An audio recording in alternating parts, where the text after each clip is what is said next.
जय गुरुदेव, जय माँ गायत्री। सभी को मेरा प्रणाम। आज हम जानेंगे महात्मा ज्योतिबा फुले के बारे में। हमारे समाज में हो रही कुरीतियों के लिए अनेक लोगों ने बहुत सारी यातनाएं की और अनेक लोगों ने उसके लिए संघर्ष किया है और उन सभी संघर्ष को हमें जानना चाहिए, क्योंकि समाज में किसी भी प्रकार की कुरीतियाँ नहीं होनी चाहिए, फिर चाहे वो धर्म के नाम पे हो, जाति के नाम पे हो या फिर किसी एक व्यक्ति विशेष के नाम से हो। हर व्यक्ति कुरीतियों का साथ देने वाला भी बुरा ही होता है। चलिए जानते हैं कि हमें समाज के प्रति कैसे अपने आप को लगाना चाहिए और समाज के लिए ही अपने जीवन को सदैव इस समाज हित के लिए लगाना चाहिए। चलिए आज बात करते हैं समाज सुधार के शंखोच्चारक महात्मा ज्योतिबा फुले के बारे में। 27 नवंबर 1890 की प्रातःकाल जब उनके जीवन की अंतिम सांसें चल रही थी, उन्होंने अपने निकटवर्ती अनुयायियों को बुलाया। उन्होंने जीवन भर सामाजिक कुरीतियों के साथ विद्रोह किया था। आज उनके विश्राम का दिन था, पर जैसे ही उनकी आत्मचेतना को तब तक का विश्राम स्वीकार नहीं था जब तक इस देश का बच्चा बच्चा भेदभाव, जाति पाति, ऊंच नीच की संकीर्णता से मुक्त नहीं हो जाता, जब तक इस देश की नारी अपना यथेष्ट सम्मान और समानाधिकार प्राप्त नहीं कर लेती, जब तक एक भी विधवा इस संसार में भार रूपी जी रही हो, तब तक उस क्रांतिकारी की आत्मा विश्राम लेना स्वीकार नहीं करती थी। इसीलिए उन्होंने अपने साथियों को सामने बैठाकर उसी प्रकार समझाना प्रारंभ किया जिस प्रकार एक अध्यापक अपने विद्यार्थियों को पाठ सिखाता है। भाइयों, अपना देश, धर्म और अपनी संस्कृति जब तक अपने पूर्व उज्जवल कीर्ति को नहीं पा लेती, सामाजिक बुराइयों के विरुद्ध सत्याग्रह की आवाज को मंद मत पड़ने देना।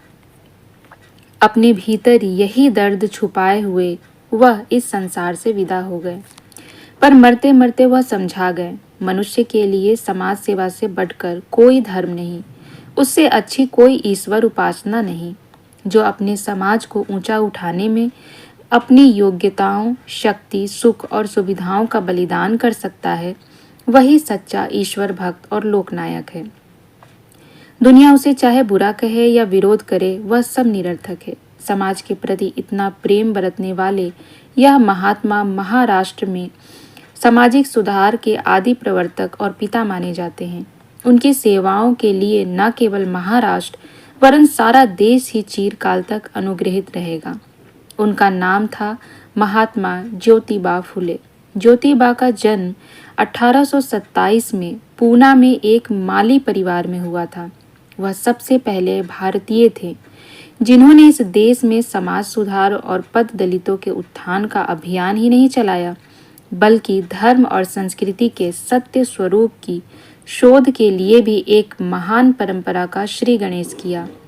इतना बड़ा कार्य जो उन्होंने अकेले संपन्न किया, वह किसी मिशनरी के बराबर का काम था। लोग आश्चर्यचकित हैं कि इतनी कठिन तपश्चर्या वे कैसे कर सके, पर जिनके हृदय में दूसरों के लिए थोड़ी दया, थोड़ी करुणा, आत्मभाव और प्रेम होता है, उसकी आपूर्ति के लिए जो केवल बातें ही नहीं करते वरन मैदान में कूदकर एक सच्चे योद्धा की तरह लड़ने और संघर्ष भी करने की हिम्मत रखते हैं, उनके लिए यह उपलब्धि एक साधारण बात है। सहायताएं उन्हें भगवान देता है, सुविधाएं मनुष्य कहाँ दे सकता है, वह भी परमात्मा की ही प्रेरणा से जुटती है। सिद्धियां मनुष्य की कर्मठता ही वह सिद्धि है जो बड़े से बड़ा चमत्कार कर दिखाती है। ज्योतिबा जिस परिवार में जन्मे थे, उसमें आज तक किसी ने उच्च शिक्षा नहीं पाई थी। उसमें उस परिवार का कोई दोष नहीं था। उन्हें बताया ही यही गया था कि तुम नीच वर्ण के हो, तुम्हें शिक्षित होने का अधिकार नहीं है। पढ़ना लिखना केवल कुलीनों की बपौती है। इस अंध मान्यता के कारण ही हिंदू जाति अपने संगठन को खो बैठी और उसे सैकड़ों वर्ष लंबी गुलामी के शिकंजे में जकड़े रहना पड़ा। ज्योतिबा के पिता ने कहा, मैं अपने बच्चे को अवश्य पढ़ाऊंगा, चाहे मुझे सूखी रोटी खाकर ही गुजारा करना पड़े। दुर्मति संतानें छोड़कर मैं भगवान के सुंदर संसार की कुरूपता नहीं बढ़ाना चाहता। और इस तरह ज्योतिबा को उच्च शिक्षा के लिए मार्ग मिल गया, जिस पर ये उसी निष्ठा से चले भी और यह सिद्ध कर दिखाया कि विद्या और ज्ञान किसी एक वर्ग की विरासत नहीं है। वह तो साधना है और उसका लाभ कोई भी ले सकता है। उसका अधिकार सबको है। सभी अपनी आत्मा के उत्थान के लिए ज्ञानार्जन की इस प्रारंभिक शर्त को पूरा कर सकते हैं। इसमें समाज की अपनी ही भलाई है। अच्छे आदमियों की उससे संख्या ही बढ़ती है। ज्योतिबा अभी नवयुवक ही थे। एक ब्राह्मण मित्र की शादी थी। मित्र ने बहुत आग्रह किया कि ज्योतिबा भी बारात में चलें। ज्योतिबा सहर्ष तैयार हो गए, पर अभी बारात बीच रास्ते में ही थी कि वर के किसी संबंधी को पता चल गया कि ज्योतिबा नाम का बाराती माली है। बस उसे मानो सर्प ने काट लिया।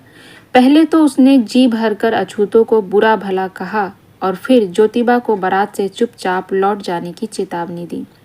मित्र के आग्रह को भी किसी ने नहीं माना। उसे यह कहकर चुप कर दिया गया, तुम पढ़ लिख गए हो इसलिए धर्म को नहीं पहचानते। अच्छा होता तुम्हें पढ़ाया ही नहीं जाता तो जाति पाति के बंधनों का उल्लंघन करने की हिम्मत तो नहीं करते। ज्योतिबा लौट आए, पर एक तूफान और क्रांति की ज्वाला लेकर। उसके ब्राह्मण मित्र ने इस अपमान को सहा तो पर उसे अपने धर्म से ही घृणा हो गई। आज का तरुण वर्ग नास्तिक होता चला जाता है तो इसका दोष उसको नहीं वरन इस संकीर्ण और दकियानुसी विचारों को ही है। जो मान्यताएं मनुष्य को मनुष्य से अलग करती हो, जिसमें इतनी संकीर्णता हो कि एक सी परिस्थितियों में जन्मे एक को छूत और दूसरे को अछूत कहें, उसके वर्चस्व को स्वीकार भी कौन करेगा। भारतीय धर्म का पतन न हुआ होता यदि इस तरह के दंभों, पाखंडों और आत्म प्रवंचना पूर्ण कुरीतियों और मान्यताओं से उसे बचा लिया गया होता। ज्योतिबा ने निश्चय किया कि जब तक समाज में बुराइयां हैं तब तक मुझे केवल अपने बारे में सोचना भी पाप है। हम जिस जाति में जन्मे हैं उसके प्रति भी अपने कर्तव्य है। ऊपर की पीढ़ी से यह पाप किया है, उसका फल हम भुगत रहे हैं, पर हम आगामी पीढ़ी को उस दंड से बचाने के लिए यदि कुछ प्रयत्न नहीं करते तो हम भी इन पूर्वजों की तरह ही अपराधी होंगे। माना हमारा अपमान हुआ है, पर यह हम तक ही सीमित नहीं है। इससे मनुष्यता भी तो कलंकित होती है। इसलिए उसके उत्थान का कुछ प्रयत्न करना ही चाहिए। 21 वर्ष के तरुण ज्योतिबा ने अब तक अपने घर के कर्तव्यों का पालन किया था। उनकी धर्मपत्नी सावित्रीबाई फुले अनपढ़ आई थी। उन्हें एक एक मिनट का समय निकालकर उन्होंने इस ख्याल से पढ़ाया था कि वह विचारवान साथी की तरह जीवन पथ पर वास्तविक सहयोग प्रदान कर सके। 21 वर्ष की अवस्था जब लोग सांसारिक सुख और लौकिक लालसाओं के लिए मचलते हैं, तब ज्योतिबा फुले ने अपने सामाजिक दायित्वों के लिए अपने आप को संपूर्ण साहस के साथ प्रस्तुत किया। उनके निकटवर्ती संबंधी ने मना किया। ज्योतिबा पहले तो अपनी हैसियत का विचार कर फिर अवस्था का।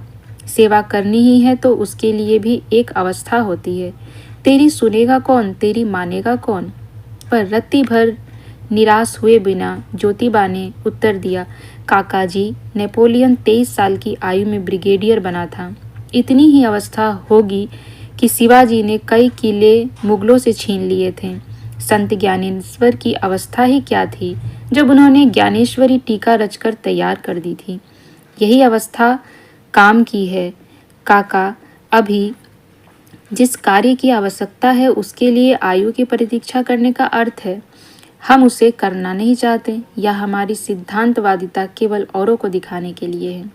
ज्योतिबा में साहस था और काम करने की लगन थी, इसीलिए सहयोग भी अपने आप जुटा। उनकी धर्मपत्नी सावित्री ने शिक्षा के महत्व को मान लिया था, क्योंकि वह दोनों स्थितियों में रह चुकी थी। अपने पति के इस कार्य में न केवल उत्साह बढ़ाया वरन पूरा सहयोग भी दिया। उन्होंने दोनों ने मिलकर समाज सुधार का शंख निनादित कर ही दिया। एक कन्याशाला की स्थापना की गई। पास पड़ोस की जानी पहचानी कन्याओं को जोड़ने में दंपति को जितना परिश्रम नहीं करना पड़ा, उससे अधिक विरोध सामना करना पड़ा। ब्राह्मण वर्ग कन्याओं को स्कूल भेजने के पक्ष में न था, इसलिए उनकी खुलकर आलोचना हुई, मार डालने तक की धमकी दी गई।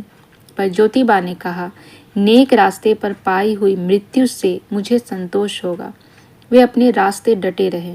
नारी शिक्षा की आवश्यकता और उपयोगिता पर लेख लिखे, भाषण भी दिए। उससे पढ़ी लिखी जनता को जोश उमड़ा और देखते देखते वह कन्या पाठशाला धूमधाम से चलने लगी। विरोधी अपना सा मुंह लेकर रह गए। नारी शिक्षा के विस्तार के लिए वे लगे ही रहे और अंततः सारे महाराष्ट्र में नारी शिक्षा के व्यापक प्रसार में सफलता पाई। ब्रिटिश सरकार ने भी उनके इन प्रयत्नों पर काफ़ी सहायता की। इसी बीच उनकी भेंट एक गर्भवती विधवा से हुई। उसकी करुण कहानी सुनकर ज्योतिबा का हृदय करुणा से भर गया। तब उन्होंने विधवा विवाह का प्रसार भी प्रारंभ किया। कई विधवाओं के विवाह उन्होंने स्वयं कराए और ऐसी विधवाएं और उनके बच्चों को आत्महीनता से बचाने के लिए उन्होंने एक आश्रम की स्थापना भी की, जो भारतवर्ष में अपने ढंग की पहली संस्था थी।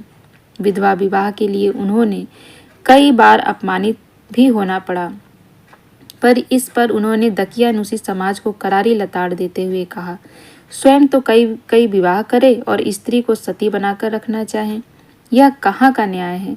उनको इस कटु नीतियों का किसी के पास कोई जवाब न था। हाँ, कुछ लोगों ने धार्मिक और शास्त्रों की दुहाई दी तो उन्होंने वह अंश भी लोगों को दिखा दिए जिनमें पूर्व पुरुषों द्वारा विधवा विवाह का समर्थन किया गया है। इस स्थिति पर पहुंचने के बाद ज्योतिबा ने अनुभव किया कि यह जितनी सामाजिक बुराइयां जड़ पकड़ रही है, उनका एकमात्र कारण धार्मिक अंधविश्वास है। धर्म के वास्तविक स्वरूप को भूलकर आज लोग उसके बाह्य कलेवर को पकड़ बैठे हैं। इसीलिए धर्म को सुधारना अत्यावश्यक है। उसी की पूर्ति के लिए उन्होंने सत्य शोधक समाज की स्थापना की। इस संस्था का कार्य धर्म के वास्तविक स्वरूप की खोज और उसकी जानकारी सर्वसाधारण तक पहुंचाना नियत कर दिया। इस समाज ने अनेक धार्मिक सुधार किए। पहले ब्राह्मण ही कर्मकांड करा सकते थे, पर सत्य शोधक समाज ने वर्ण व्यवस्था के वैज्ञानिक आधार को स्पष्ट कर दिया। तो फिर लोगों की हिम्मत बढ़ गई और दूसरे योग्य व्यक्तियों ने भी पौरोहित्य कार्य प्रारंभ कर दिए।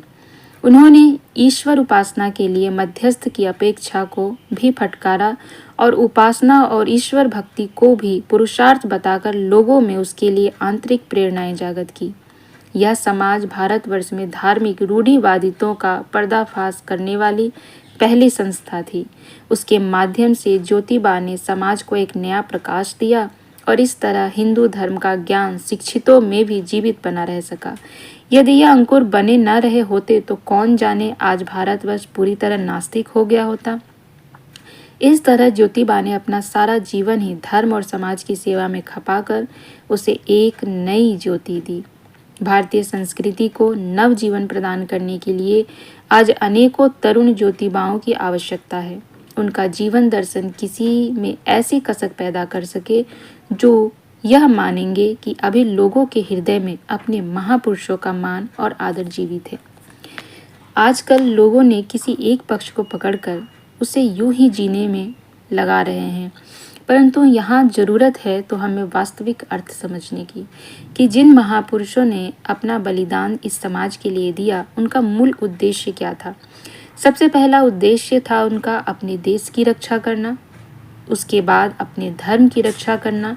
धर्म अर्थात अपने धर्म की जो वास्तविक स्वरूप है उसकी रक्षा करना। और इसलिए कई लोगों ने इस समाज के लिए अपनी जान को कुर्बान किए, अपने को बलिदान किया।